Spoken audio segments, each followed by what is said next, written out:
What's up mga agaw no? So for today's video is November 1 is going mi ana sa sakbulan no. So moto nga nagready ta diha para mularga ta paingon sakbulan aron managkot. So moto gabaklay nami paingon dito sa among balay sa ubos sa kuan Purokmanga kay naman dito ang lubong sa akong papa aron managkot mi dito no. Ngayon moto nagpadayon mig baklay og naabot nami na si Yaya diha sa Loyo. Naabot nami sa balay namo sa una no. So mo ni among balay sa una nalibo na kayo. Ay wala namang goy kapuyo ani.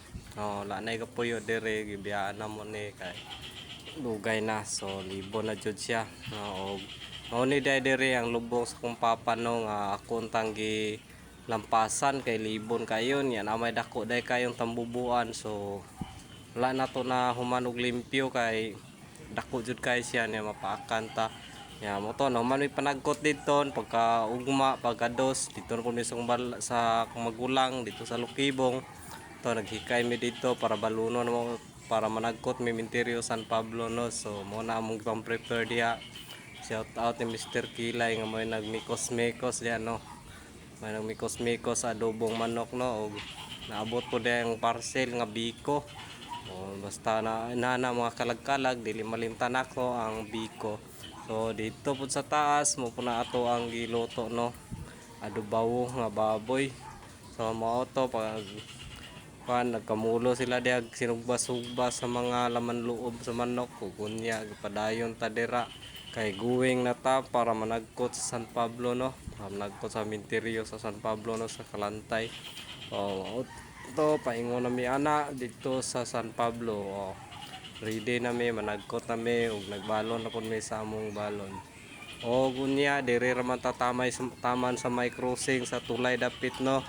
Ug nakasakay ta diha sa libreng sakay sa San Pablo no. Sa LGU San Pablo, LG San Pablo ug moto. Yung dagkot mi sa lubong sa kong mama. O nag-abot-abot diha akong mga ayaan, nangabot diha akong mga uyuan, mga igsoon no, naabot diha magkaabot-abot yun mi diha mga igagaw kaparintihan kay aron sa managkot kay diring dapita is mo ni ang area gyud sa mga taga Sakbulan no.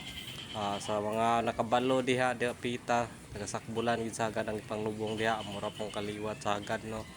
So nay nasagol uban na okay ra na siya kay ana man jud na moto nangaon nami paniudto dala na ni pamahaw kay medyo na dilatar ta sa oras niya LG diha ning dagkot siyang kuya G-Mart no tanga sa to ang Paris diha na nagkot ta hanggang magulang diha pod ning dagkot pod siya sa ni LG ug sa kumuang mama ug sa mga igsuon diha no nga duha ka buok o mao na nagkot mig padayon diha sa amuang mama kay mana magpangaon so nanagkot na ta.